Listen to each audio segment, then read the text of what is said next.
Hi, dermatologist here. We're about to watch a video from Dr.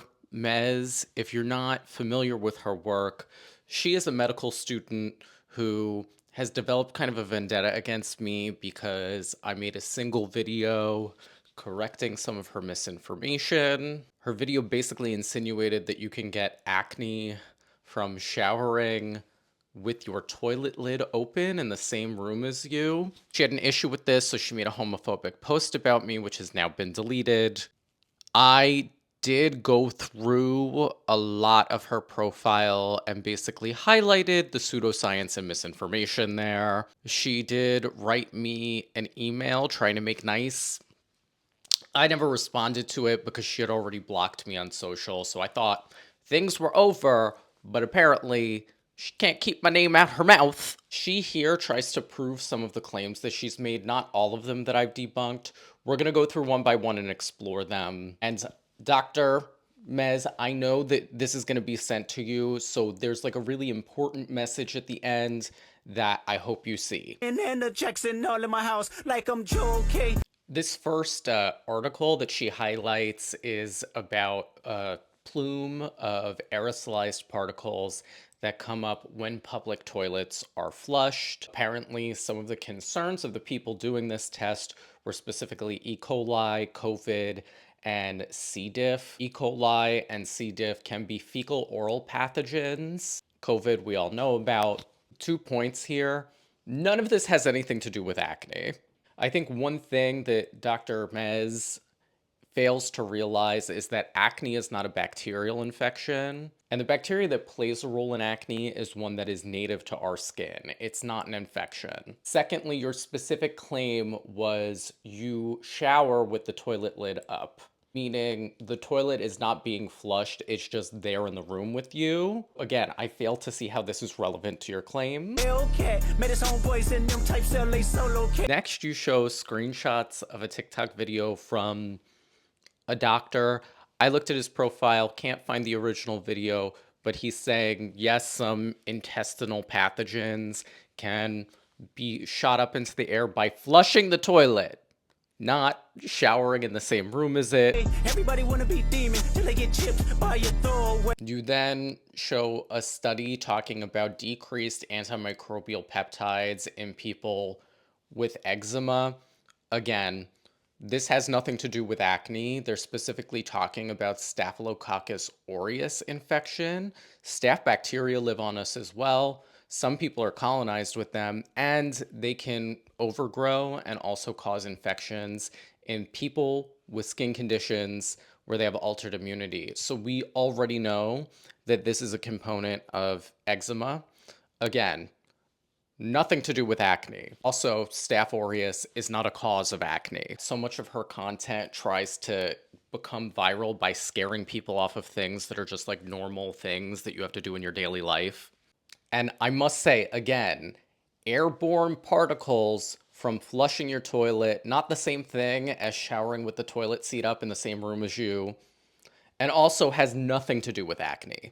What's a lame? Always a lame. Oh, you thought the money, the power of fame will make you go away. Have you ever played? Have you ever? Her next point about your melatonin level is low. She was trying to make a point about having dark circles under your eyes and not getting enough sleep. Interestingly, in the research, those things are not correlated. So maybe look into that a little bit rather than reading random articles that you're getting from Google and saying somebody has a low melatonin level as like a proxy for them not getting enough sleep is inaccurate.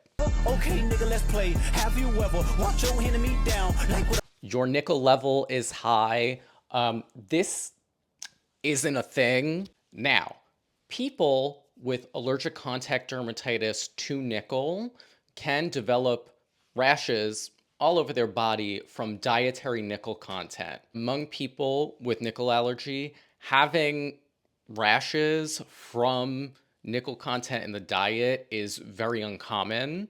And it's not from high nickel level. It's from coming into contact with nickel at all. What I have an issue with here is a lack of specificity. That's a very uncommon scenario for somebody to find themselves in. I can say this as somebody who's treated patients with nickel allergies as a dermatologist. Seems here like she's not even just cherry picking the data, but like specifically misinterpreting it to try to make a point.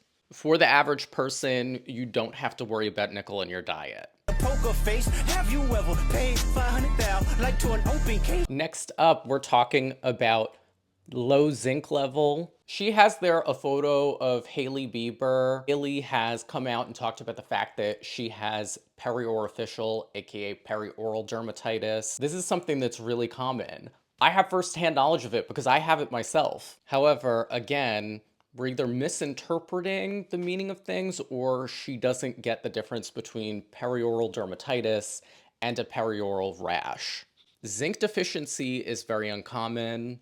There are two ways that could happen. There's a genetic disorder called acrodermatitis enteropathica, which includes a rash around the mouth that is not periorificial dermatitis. It's just a rash around the mouth. They're different entities. This page that she got from DermNet New Zealand, which is a very, very good source of information, says that having zinc deficiency could predispose you to also developing periorificial dermatitis because the skin around your mouth already has a rash with barrier impairment. So one thing on top of the other. People could also have acquired zinc deficiency. That's really rare. It only happens in situations where people have like a severe nutritional issue from things like eating disorders, malnutrition, inflammatory disease of the bowels. I'll put a list here from the same website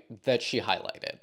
Also, again, you're showing a photo of somebody who has said that she has periorificial dermatitis, not zinc deficiency. So that is an inaccurate video. And also, if you search about Dr. Mez on Reddit, you'll see that she's basically stolen some people's personal images of their skin concerns and misattributed them.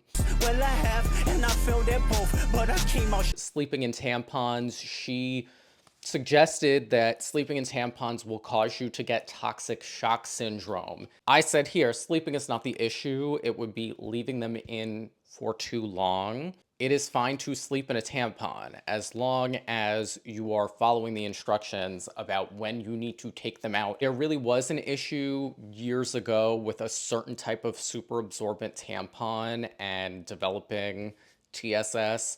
Those were taken off the market, I believe in the 80s. Straight. I hate when I rap or talk about guns, then somebody. Air conditioner causing breakouts. I basically said, you don't have to worry about this unless you have back acne. Die, they turn into nuns, then hop online like pray for my city. He faking. I guess here she's saying you shouldn't use your hands, you should use your fingertips to wash your face. Like your palm can't be involved. You didn't back that up with anything. You just showed images of people. Wash your face however you like. Just don't be rough on your skin. Likes and digital hugs. His daddy. You specifically chose to show an image of me that you thought would garner a certain reaction that would make me look unprofessional because I was wearing what's considered to be a feminine garment.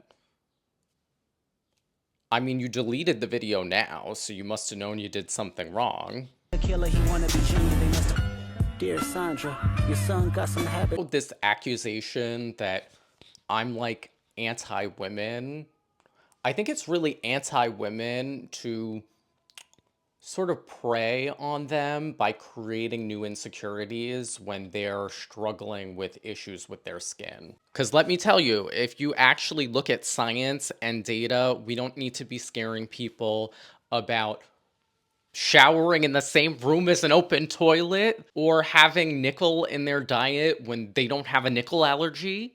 Or having a low melatonin level. Like this is preying on people. I try to educate. I try to get people to take a really good look at the information that's online and have the tools to decide if it's pseudoscience or not. I don't see how that's anti-woman. I have a message directly for Dr. Mez I think everybody could learn from.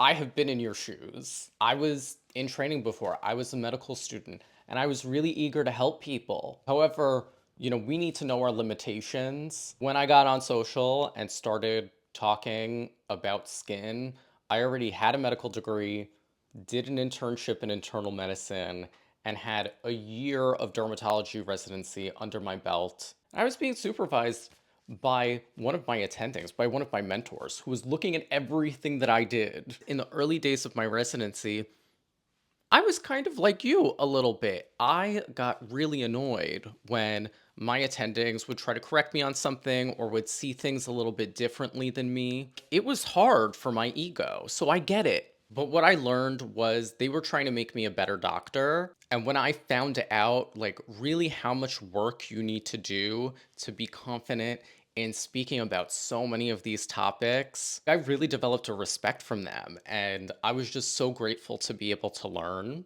One of the things that I've learned is like to be able to kind of own up to it when I'm wrong about something, update my understanding, and to really look for the evidence when I'm talking about anything, whether it be on social media or to one of my patients. I've taken care of thousands of people now using this approach, and I gotta say, I'm really grateful for everybody who contributed to my learning along the way. And you know what? I wouldn't change that for the world. I definitely would not trade it in for millions of followers online. So, all I can say to you is first, cut the crap. Like, if I were to do this to an attending doctor when I was a med student, I would have been kicked out of my medical school. But secondly, try to be better, do better. Having more and more followers online because you're using scare tactics is not going to make you a better physician. It's not going to help more people. So, what is the goal at the end of the day? Is it having a bigger following or actually helping more people?